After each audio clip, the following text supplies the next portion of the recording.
Here we go. The last part of getting my priority sauce upgraded to Hopes and quick release. Here are the new adapters. Here are some new quick release skewers. I went with the Hopes. Believe it or not, getting decent quick releases nowadays isn't as easy as it used to be. But I found these. They were a little pricey. They go with my bike. And let's get set up and let's start converting these hubs over. Last time around, I set up the belt tension. I got all this set up. I'll be able to drop the wheel down. We'll see when I have the quick release on if I'll be able to get it up. I might have to retension the belt. But for now, it's just about taking the wheel off.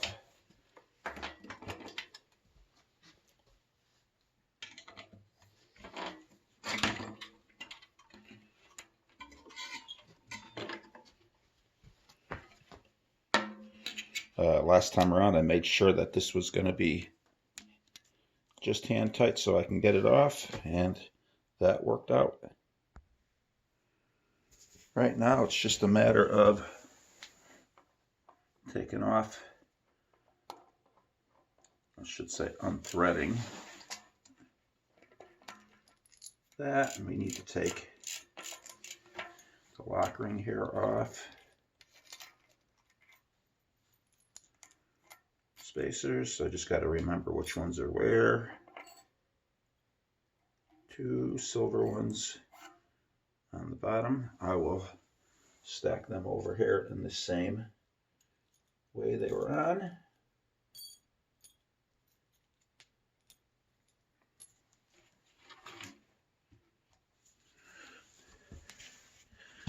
Same to this side.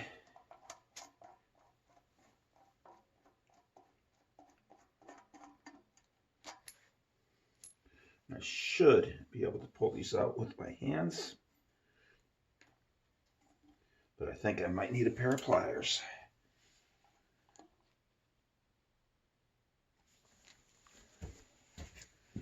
Let's go find some.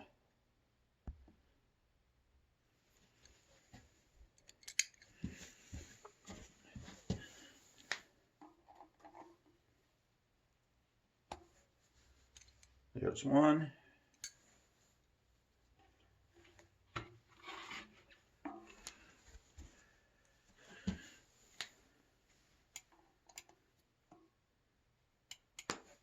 Two. They do just pop out. And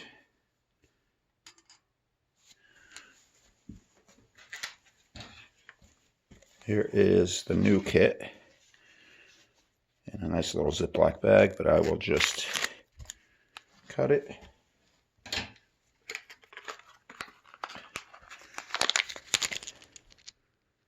And here are the new quick releases. Now we will see, because for instance, this one here, unless I pull this lip off, I don't think it's going to work. But I'm pretty sure this side will.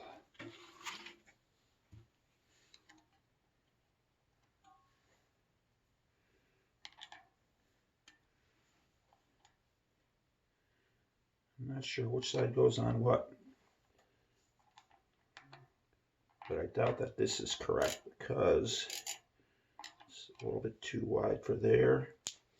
All right, let's see. Let me get my other adapters and we will go from there. So silver is the drive side. And I pop that in.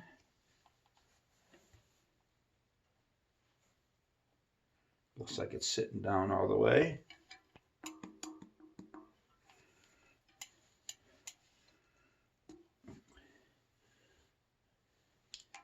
This is the one I took off.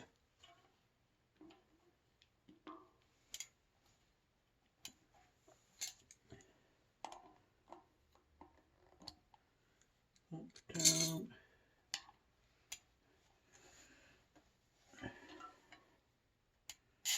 Okay, that's correct. And now it's time for this, but I think that flange is too wide for it to sit down unless I take the rubber seal off. We're going to find out.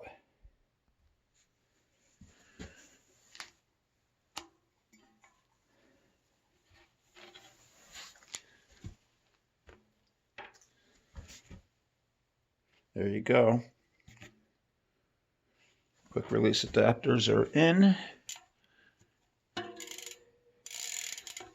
Wham.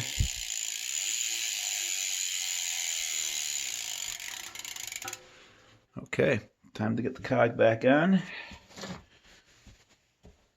I put the spacers down on the ground in order.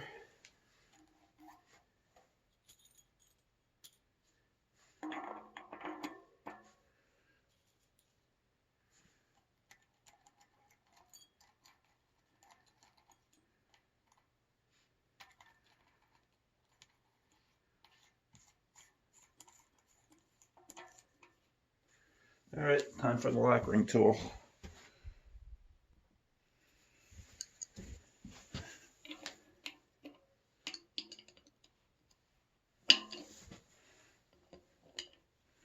These don't need to be, you got to remember it's just an alloy lock ring.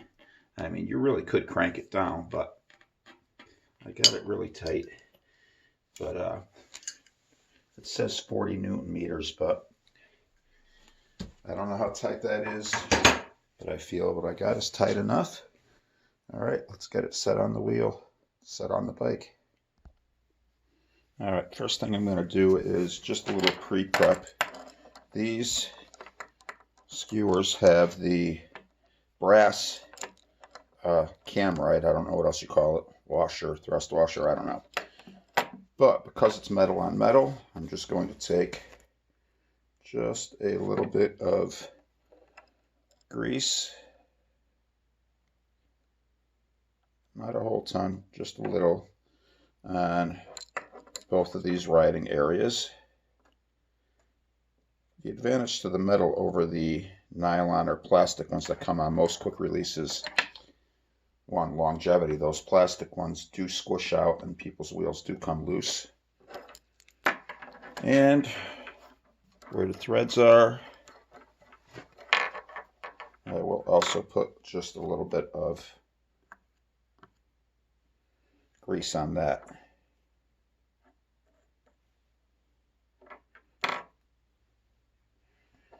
And that's also to keep it from corroding and freezing. I have seen people and other bike mechanics grease the whole distance. I've never found much of a reason to do that, but I guess it wouldn't be a bad practice, especially if it's a waterproof grease, something that's not going to harden. Old petroleum-based greases can actually harden up. So now it's time to get that inside the wheel.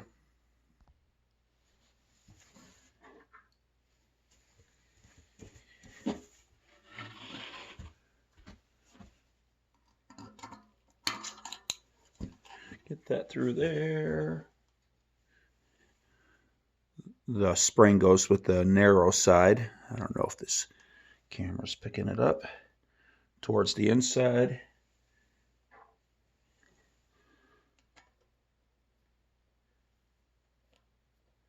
And there you go.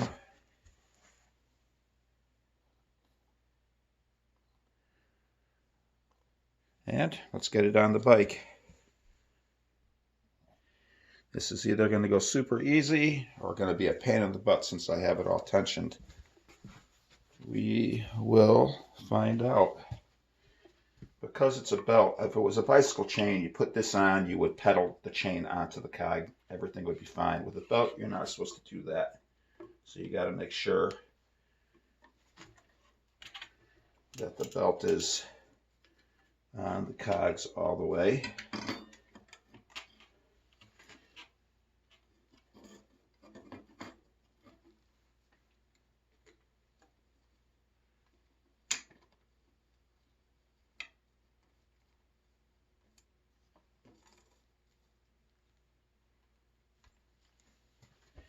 That went pretty damn smooth. I'm going to show you how I figure out the tension on a quick release by bringing this around here. See if I can't do anything with the light.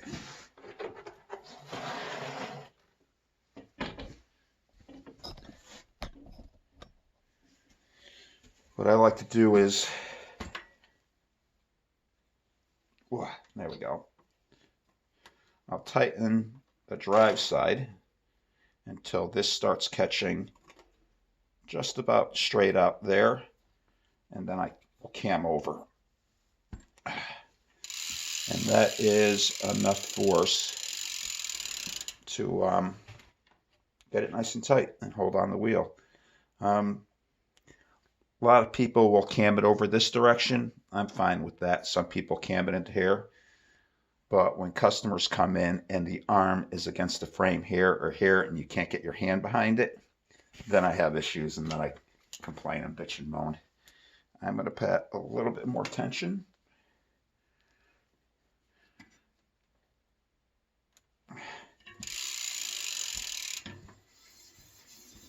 Listen to that. No more clicking like last time. That's because the lock ring's tight.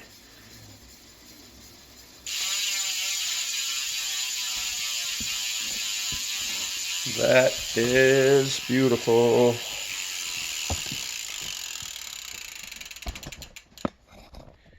And once the seals wear in, that'll free sail.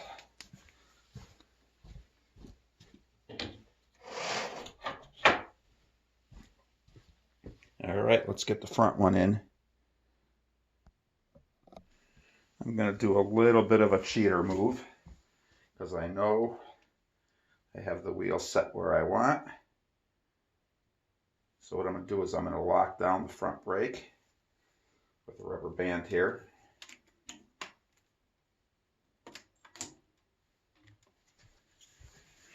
And it's also holding my handlebars. Yeah, it's also holding my handlebars in place to keep them from spinning. I'll get all my quick release stuff. I already have a less expensive quick release. And I'll show you the difference between both of them.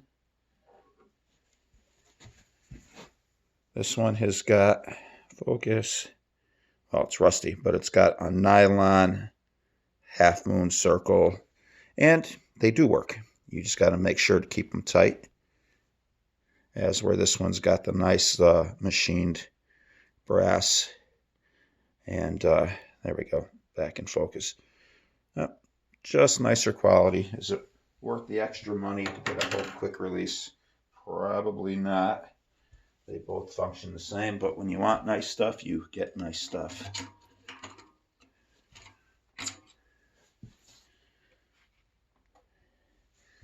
And again, thin side of the spring or smaller diameter part of the spring in, wider part out.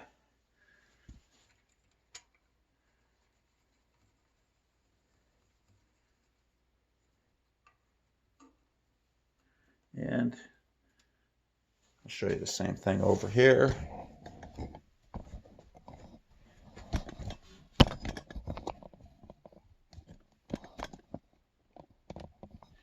I like to tighten and loosen this side here. See right there, it's only camming over, see the angle, so I'll just tighten it till it starts coming about straight out. That's not bad. And I like to have it in a facing back motion. And I like to squeeze the spoke and try not to hit the disc. And there you go. I will untangle my brake and handlebar holder. And I didn't have to reset the brake. Or yeah, my adjustment's totally the same. That conversion went a lot quicker than I thought. I always think I'm going to run into issues. It's how my life goes. And I really do enjoy the look and the color of this priority sauce. And I can remember when they first came out with the sauce, they had the geared bike as like the 7-speed. And I forget what color. I think it was bright orange.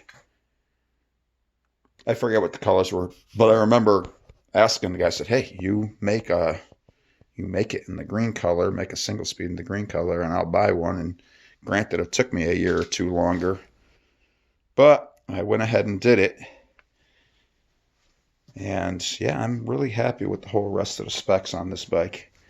So we'll see how I get along with the seat. I don't think that I will not get along with it, but I can't see me really upgrading anything else. I went to tubeless. I got a nice set of hubs.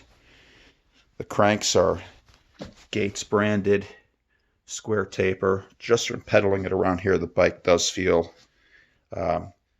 flexy around the bottom bracket area. I don't necessarily see that as a bad thing. We'll see once I actually get it into the mountain bike trails how that goes. And hell, that could be more of a square taper crank thing than it is the aluminum frame. But I've been riding steels. This is an aluminum bike, but I've been riding steels for a long time, and a little bit of flex is a good thing.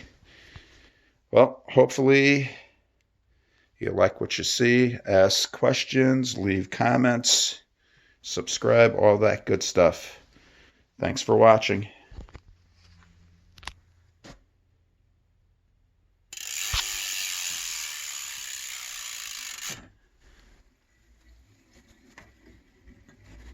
Bell tries nice and smooth.